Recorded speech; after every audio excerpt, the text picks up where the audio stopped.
Síguenos, @Factores de Poder. Suscríbete en nuestro canal de YouTube. Activa las notificaciones y mantente informado.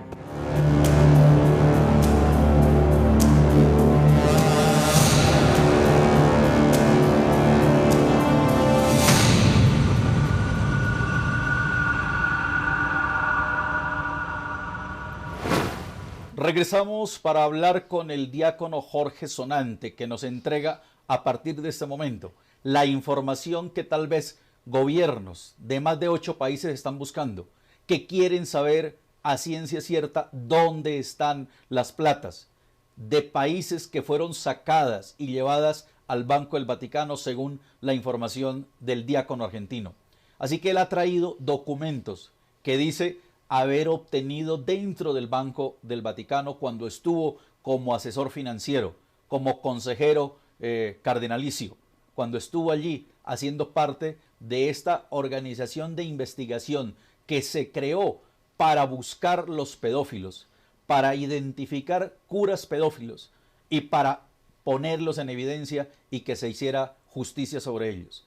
El hecho de haber denunciado, según sus palabras, que no hubo una acción de justicia, que no se aplicaron correctivos sobre los pedófilos del Vaticano, es lo que lleva a él a tomar la decisión de denunciar. Pero, ¿es verdad esta información? ¿La habrá obtenido, como él dice, o la habrá bajado de internet? Eso me lo preguntaban uno de los que he consultado, que si usted bajó esa información de internet. No, esa información no la bajé de internet. No existe tampoco esa información en internet. Recién empezó a existir el 18 de agosto del 2018, cuando yo empecé a denunciar en Twitter la ruta del dinero acá hacia el Vaticano. ¿Por qué coinciden los números de cuentas de la publicación del informe del Instituto del Vaticano con los números de cuentas que usted entrega, que usted ha mostrado? ¿Por qué coinciden esas cuentas que para ese informe estaban a nombre de mafiosos y de otras personas que el mismo IOR denunció, y usted aquí les presenta con otros nombres? Sí, la verdad es algo importante porque las cuentas se van renovando y se van cambiando de nombre para que no sean rastreadas, ¿sí? ¿Pero conservan el mismo número? Conservan el mismo número. O sea, ¿no tienen creatividad para cambiar el número de la cuenta? Porque hay un número total de cuentas que hubo, que eran un poco más de 19.000 cuentas, y en el 2014 se bajó a 14.000 cuentas. O sea, que yo pude haber tenido una cuenta en el Banco del Vaticano a mi nombre, me la quitan y ese número se lo asignan a otra persona. Claro, cuando la persona ya no tiene más esa cuenta, o no reclama esa cuenta porque murió, o era un mafioso y tenía esa cuenta en los años 70, o 60, o 80, esa cuenta, ¿qué pasa? Tiene dinero todavía, va a una cuenta maestra, ese dinero, y esa cuenta se le da a otro cliente. Pero bueno, eso es muy peligroso, porque imagínese haber tenido una cuenta en el Banco del Vaticano que antes estuvo a nombre de uno de la mafia siciliana y que después la tenga un cardenal que no tiene nada que ver y que sea limpio, honesto y transparente. No, en realidad las cuentas que son asignadas a los miembros de la iglesia son distintas a las cuentas que figuran para cuentas externas, de personas que se presentan para tener cuentas y abrir esas cajas, se puede decir, ¿sí? ¿Qué pasa? La información es que esas cuentas que tiene era secreta hasta el año pasado. Ni la Reserva Federal de los Estados Unidos sabía qué número tenía de cuenta un mafioso en el IOR, ¿sí? Entonces ese era el privilegio que tenían los que introducían sus dineros o que introducen sus dineros en el Banco del Vaticano. ¿Cómo llega usted al proceso, el paso a paso para hacerse a esas cuentas? Usted se sentó en un ordenador, le dieron unos accesos, le dieron unas claves, encontró libros. ¿Cómo obtiene estos documentos que usted hoy nos va a mostrar? Mira, cuando ingresé al poco tiempo que Francisco asumió como Papa, que fui llamado por él para poder trabajar directamente en su nuevo gobierno, en el gobierno nuevo de la Iglesia, empecé a trabajar como investigador y consejero pontificio, no consejero cardinalicio, sino consejero pontificio, o sea, que la rendía las cuentas directamente al Papa. No había intermediarios. O sea, usted se sentaba con él a rendirle informes. Yo me sentaba con él, a tomar mates, como él le gusta tomar mate, en su living, en su pequeño living de Santa Marta o dentro del Palacio Apostólico. Del Hotel Santa Marta ahí en el Vaticano. En el Vaticano. Ajá. Y bueno, y le presentaba los informes de las investigaciones que hacía por el lado de pedofilia y a su vez las auditorías financieras que controlaba, que hacía un contralor, auditorías que ellos hacían por consultoras externas o internamente. Usted le entrega ese primer informe que le entregó directamente a Francisco, al Papa Francisco. ¿Qué le entregó? En realidad la primera, ¿cómo te puedo decir? Lo primero que me llamó la atención fue una auditoría que se hizo internamente en el 2014 en diferentes dicasterios, que son las secretarías del Vaticano, que se encontraron más de 1.200 millones de euros repartidos, que no se sabía la procedencia. Y de aval de eso está el cardenal Pels, que ahora está preso en Australia por caso de pedofilia, que era el encargado de auditar, que empezó a auditar con un equipo de gente y yo estaba dentro de ese equipo de gente. Ahí ya me hizo un llamado de atención en ese sentido de dónde eran esos dineros. ¿El Papa Francisco le llamó la atención a usted? No, y el Papa Francisco le presenté el informe. El segundo informe sería, porque primero lo presentó lo que era el cardenal Pels, y el segundo informe de Contralor lo presenté yo. ¿Sí? Y que lo que resumía era que no se sabía de la procedencia de esos dineros. ¿Sí? ¿Qué pasó? Al poco tiempo ese dinero desapareció. Y no tuve respuesta del Papa Francisco. O sea, usted le dijo a él, ese dinero que detectamos ya no está, desapareció. Sí. ¿Y qué dijo él? Y no figuraban tampoco los balances del IOR. ¿Sí? ¿Y el Papa qué dijo? Y el Papa dijo que me seguía investigando y que me preocupara por otras cosas, que seguía las órdenes que él me decía. Entonces yo seguía haciendo mi trabajo, porque la última decisión la tiene él. Eso fue en el 2014 y después así sucesivamente se fueron pasando ciertas cosas. Por ejemplo, en el IOR me llama el cardenal Hoyos y me muestra unos cofres metálicos azules con el logo de la Cruz Roja Internacional y me dice... ¿Cuál monseñor fue ese? Castrillón Hoyos. Castrillón Hoyos. Y que además era colombiano. Era colombiano. Ajá. Y un excelente cardenal porque defendió siempre los pilares de la iglesia. Entonces él lo lleva, le muestra cajas con los logos de la Cruz Roja Internacional, metálicas azules, levantando la tapa desde la caja, encuentro billetes de dólares y euros cerrados en blister al vacío y me dice, fíjate, investiga esto porque esto viene de la presidenta de tu país. En ese momento la presidenta de mi país era Cristina Fernández de Kirchner. Tomo la guía que tenía un papel puesto arriba del baúl, había como 8 baúles de esos repleto de dinero. Tomo los datos de la procedencia, como habían entrado como valija diplomática, como correspondencia diplomática y demás, y ahí hago una pequeña investigación de la procedencia. Y encuentro que venían de Panamá. ¿Usted no le hizo fotos a esas valijas, no podía, a esas porque cajas? No podía entrar con cámaras directamente, tenías que dejar el celular y demás. Pero tengo como algo para salvaguardar este momento que me pasó, un screen que la Gendarmería Vaticana, cierta gente de la Gendarmería Vaticana, me envió de la pantalla de la cámara de seguridad, que estoy con el cardenal, yo inclinado, mirando el cofre. O sea, hay una imagen de eso. Hay una imagen de eso. ¿Y la tiene? Y la tengo yo guardada bajo llave. Ok. Bueno, ¿qué pasa con esa denuncia de ese dinero que iba de Argentina hacia el Vaticano? Y eso, armé un informe, un dossier, se lo presenté a Francisco. Francisco no se alarmó, no puso caras de alarmado. Me dijo que deje de investigar y que me ocupara de otro tema que él me iba a dar. Y ahí me mandó a hacer un informe de un sacerdote pedófilo, a investigar, ahí in situ al lugar, y me sacó de ese... O sea, dejó el tema de la plata de la Kirchner a un lado y lo mandó a buscar a un pedófilo. Sí, me sacó de la investigación de eso, sí, que me dijo que él se iba a ocupar. ¿Qué cree que pasaba con esa plata que iba de Argentina al Vaticano? En ese momento yo ya sabía que el gobierno kirchnerista era corrupto y que pasaban había todo el tema de la corrupción en la obra pública y el dinero que manejaban, y que estaban saltando muchos temas de corrupción de dinero, ¿no? Y de lavado. Cuando yo investigo de la procedencia de ese dinero, descubro que la empresa y la fundación de lo cual que hicieron el envío al Vaticano estaba en nombre de Lázaro Báez. Y Lázaro Báez era un testaferro de Néstor Kirchner y Cristina Fernández de Kirchner.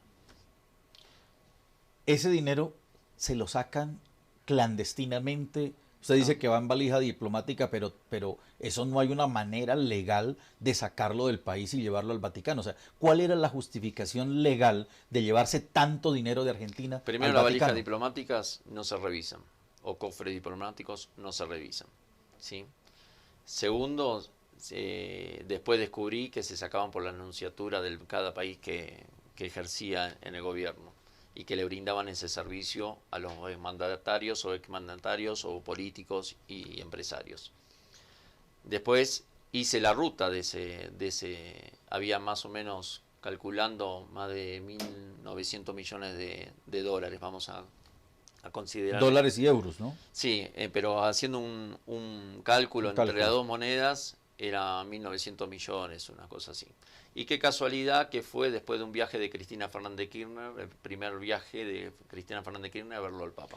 A ver, Cristina Fernández era enemiga del Papa Bergoglio en Argentina. Ellos eran enemigos los dos. Él fue crítico de ella. ¿Cómo entender entonces que después Cristina Fernández va, él la recibe y después le termina ella llevando plata al Papa? Porque en realidad fue enemiga hasta que asumió como papa. El primer mes de papado le hicieron la vida imposible en Argentina a Francisco. Es más, yo participé en un programa de televisión de 3 horas en Argentina, enviado por la Curia Argentina para defender a Francisco, a Jorge Mario Bergoglio, porque ya que lo conocía, en el programa de Mauro Viale que tenía en América.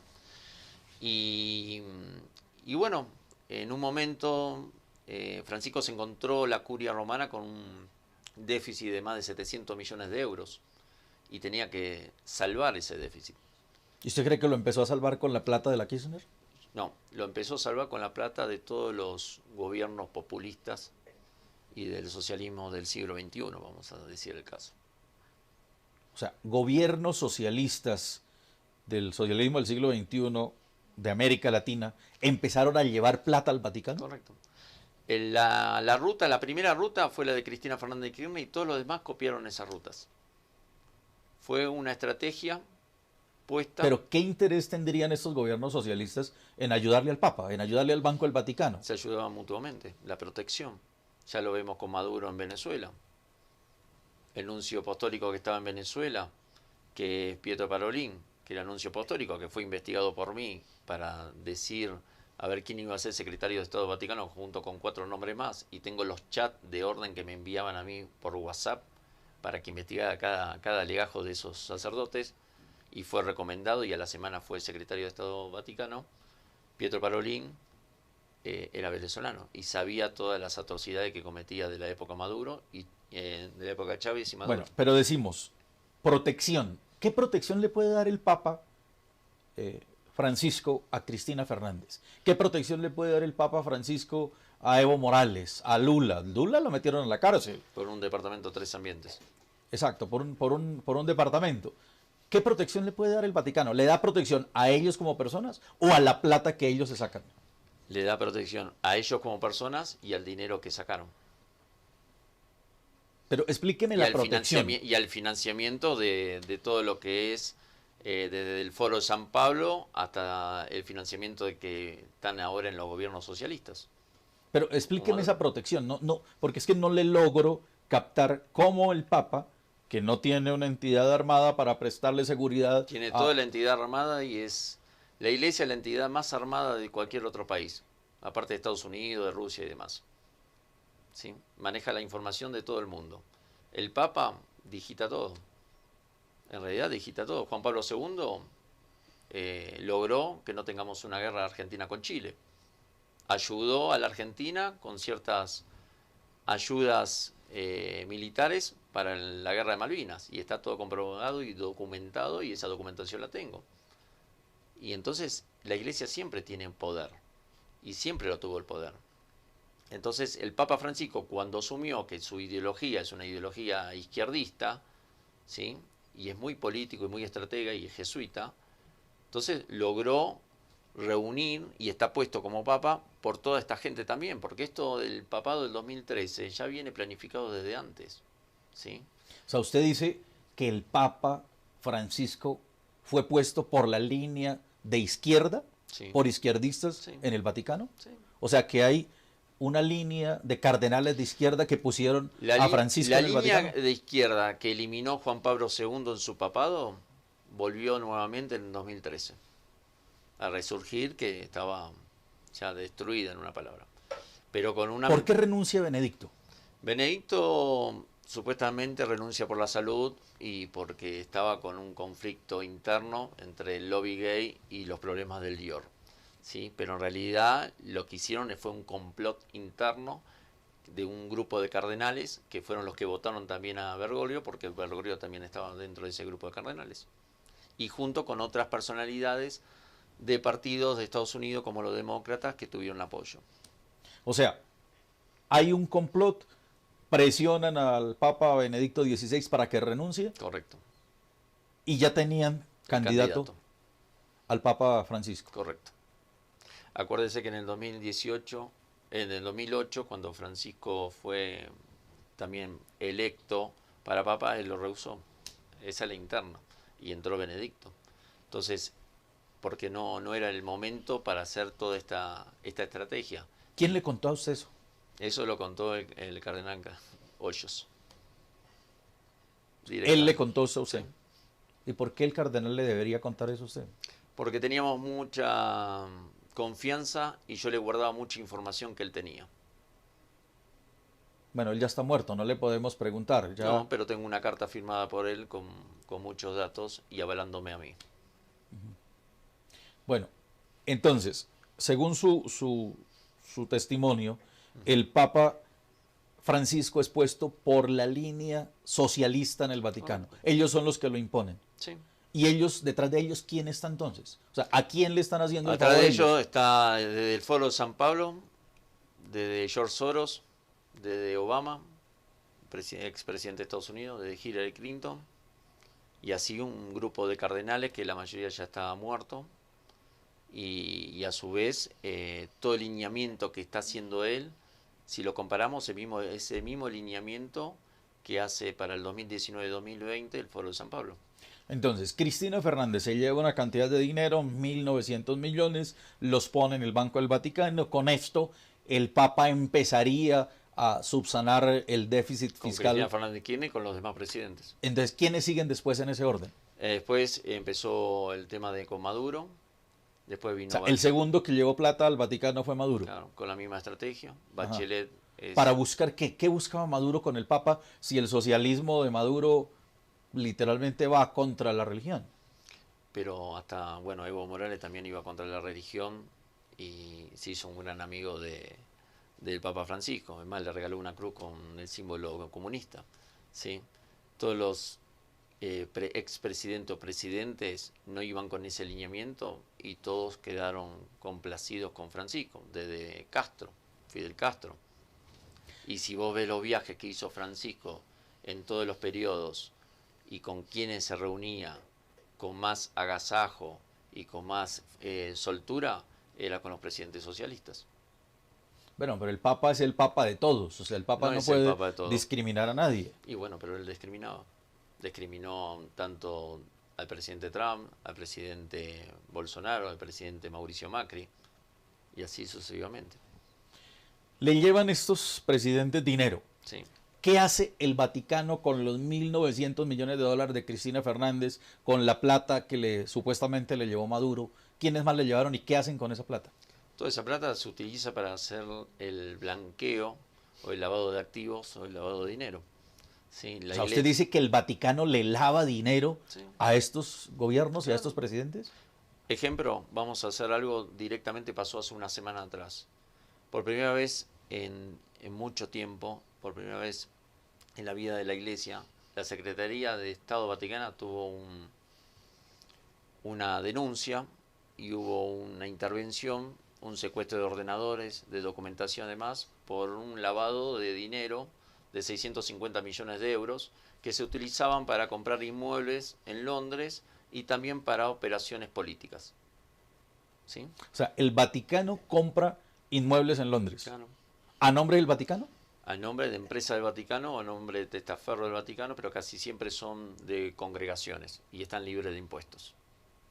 Compran esos bienes y como el que llevó la plata, el presidente, póngale Cristina Fernández, Evo Morales, Maduro, Al poco tiempo, ¿cómo recuperan ellos? Porque el lavado es después recuperarla. Sí, ¿Cómo la recuperan? A los 3, 4 años esos inmuebles son vendidos o el mismo Vaticano le devuelve el dinero de sus arcas y ya directamente quedan lavados, ¿sí? Y están colocados en diferentes cuentas bancarias. ¿Cómo puede usted probar eso? Todo eso está documentado. Es toda la documentación que yo saqué de toda la interna del Banco del Vaticano. Miremos esos documentos. Bueno, Estamos hablando con Jorge Sonante, diácono argentino, que nos ha traído documentación para mostrar la forma como, según él, el Vaticano le lava dinero a estos gobiernos. Vamos a hacer una pausa y ya vemos estos documentos que nos trae el diácono argentino.